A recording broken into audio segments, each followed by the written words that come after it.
Hi everyone, and welcome to my latest TFT guide. Today we're going to talk about early game and what units are best, what items are best. We're just going to cover a whole lot of basics and what to do with the items you get, with the units you get, and how to play the early game the best. So an overview for this video, first we're going to talk about how to identify AD and AP openers.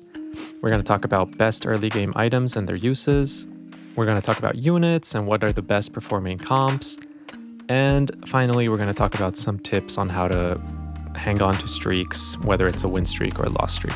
So this is basically just like the basics of items. In TFT, you have AD items and AP items. Those stand for attack damage and ability power. You also have tank items, but those are kind of fit all. So for AD items and one cost units that use AD items, you have a couple. You have Draven and Maddie, which are two ranged one cost units. For melee AD, you have Trundle and Darius, and basically these are the kinds of items that you want to build on them.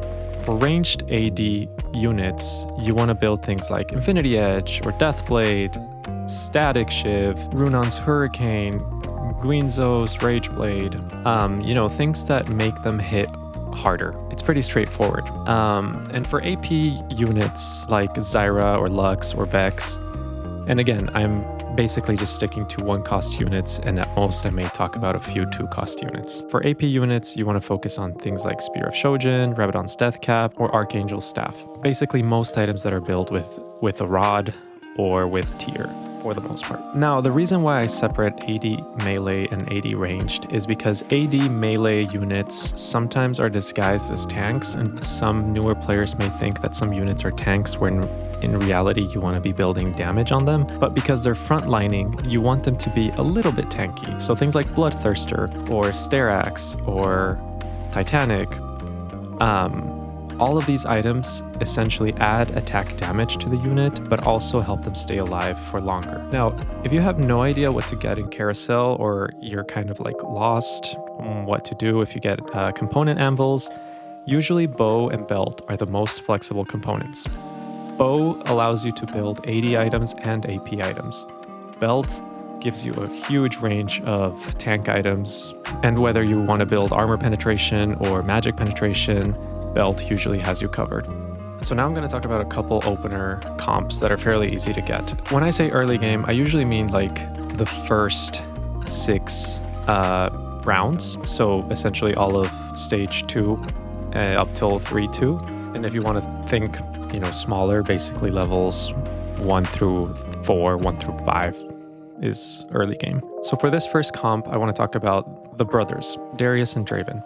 These two have really good synergy with Conqueror. They're very easy to position. You have Darius, who's essentially a tank, but also you can build damage on him. Works perfectly. Draven, he synergizes really well with most AD items. Both of these units allow you to pivot later into something better. I think it's the most straightforward comp. I always add in a Mumu or like any other watcher that I get early. Sometimes it's a Vladimir. But for the most part, if I'm going for this, I try to get Darius, a Mumu, and Draven. For this comp, you want to focus on Ginzo's, Last Whisper, Infinity Edge, basically any AD item with Draven.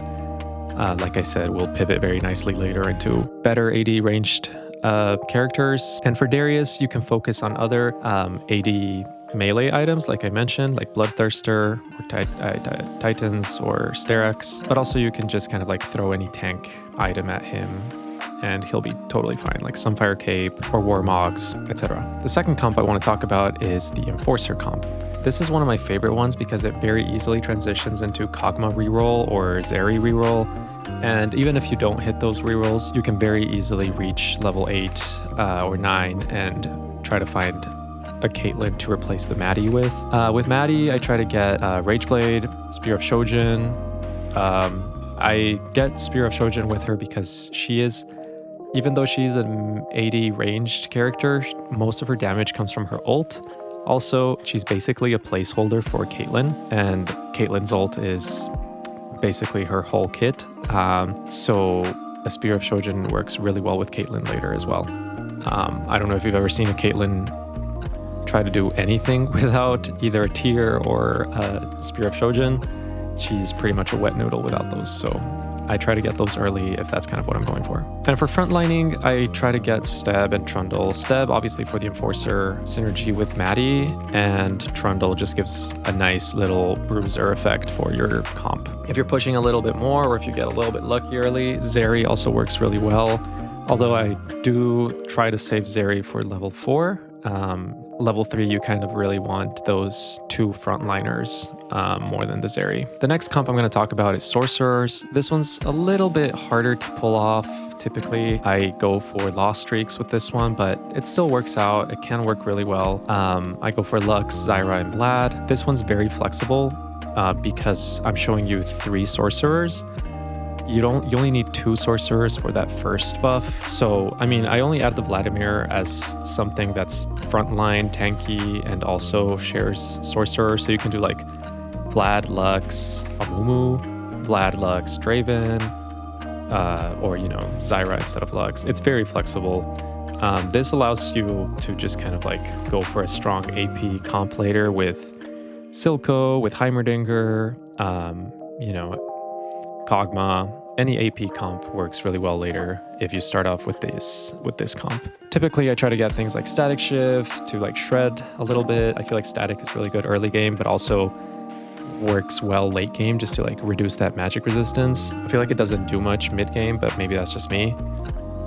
Spear of Shojin, of course. Anytime I try to go casters, Jeweled Gauntlet is my favorite AP item. I don't know what it is about Rabadons, but like I always feel like Rabadons and Deathblade are just very like raw damage and do nothing else. I mean, that's literally what they're meant to do, but I tend to go for items that have a little bit more utility. So like Jeweled Gauntlet and Infinity Edge, for example, which is the AD counterpart, allow your units to crit when they're using abilities, and I think that's huge.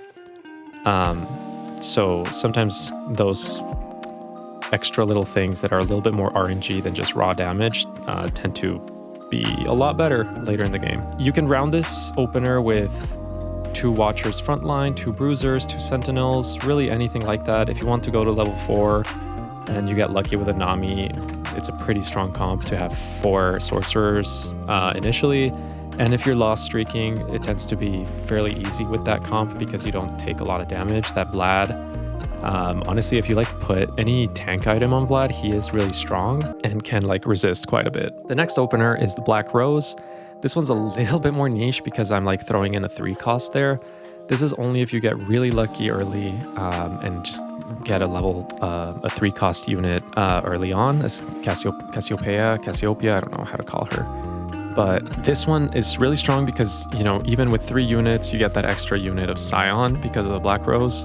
This core vertical synergy of Black Rose is really strong at the moment. If you play it right, you don't really have to pivot a lot. You just keep kind of adding Black Rose characters and, you know, occasional frontliners to like help out with that. It's very versatile, very flexible.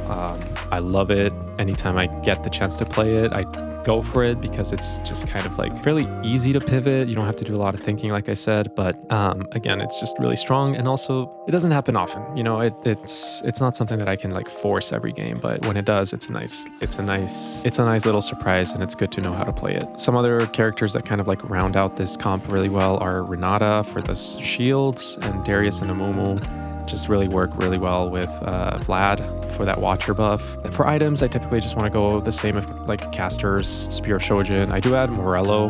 I think Morello's really good for this comp instead of a Sunfire. But, you know, as long as you have one Sunfire or Morello, you should be good. For Morello, I typically throw it at Cassio. She, every 3 casts, throws AoE, and it's pretty easy to like get a bunch of characters with the burn. Yeah, Morgana is okay. I don't really think she's that great of a unit. I wish they did more with her. Her ability has like a shield counter, but I feel like it doesn't do as much as it should. I don't know. I haven't seen it work too well. Now moving on to tips. If you really want to learn about economy and some win streak, loss streak strategies, I think you should watch my other video.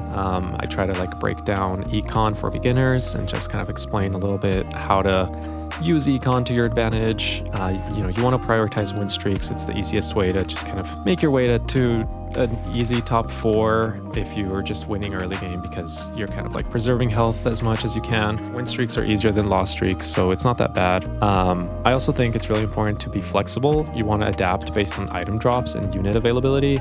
Forcing comps is really hard nowadays, and maybe it's easy up to like gold, maybe plat. But for the most part, you're not going to be able to force one comp all the time. You want to start learning how to play flexible from the beginning. You want to avoid overcommitting to weak level 1 units. What that means, sometimes when players are learning how to play early game, they forget about mid game and late game, and then have a really packed board, but no gold or nothing to pivot into late game. And they may have 3-star everything, but they're all 1-cost units and they don't end up doing anything. So unless you have like a really good augment for that, those are very niche situations. But for the most part, you want to survive early game. That's what you want to do. And ideally, you're playing with a bunch of different strategies for early game. You want to use your econ well, you want to use your units properly, but just be flexible. Don't get frustrated when things don't go your way. Make sure what units, check what units you're getting, see what synergies you can build. Always try to play strongest board, whatever. Now, also, it's okay to experiment with different strategies. I mean, like, I'm giving you these comps just so that it's good to know how to play them in case you're given, like, if the game is giving you some of these comps, some of these characters, some of these items, it's important to know how to play with them, because at the end of the day, this is a drafting game, right? And you need to be able to understand what each unit does, what the synergies are, and what is strong, etc., etc. I'll say this, when you're trying out something new, you're probably going to lose, and that's okay. Like, I get frustrated sometimes when I'm trying a new comp or a new strategy or something, and I, get 5th place or 6th place, or obviously 8th place could be a possibility. I get mad and I'm like, why did I do that? But like, I'm, in hindsight, I always appreciate that more, because it means I tried something new that sometimes works out, and maybe the next time I try it out, I have a lot more practice with it and I have like a better understanding on how to play that comp. So, don't be afraid to like try new things. Just understand that you may not do great, at least for a couple games with new strategies. That was all. Thank you so much for watching. Hopefully this was helpful. Feel free to leave comments telling me if you like this or this was garbage. I don't care. No, I do care. And I want to keep making guides, so please leave me any suggestions or feedback, anything you want. Also, please, if you enjoyed this content, subscribe. It helps me grow, helps me stay motivated. So I appreciate all that. And thank you so much. I'll see you on the next one.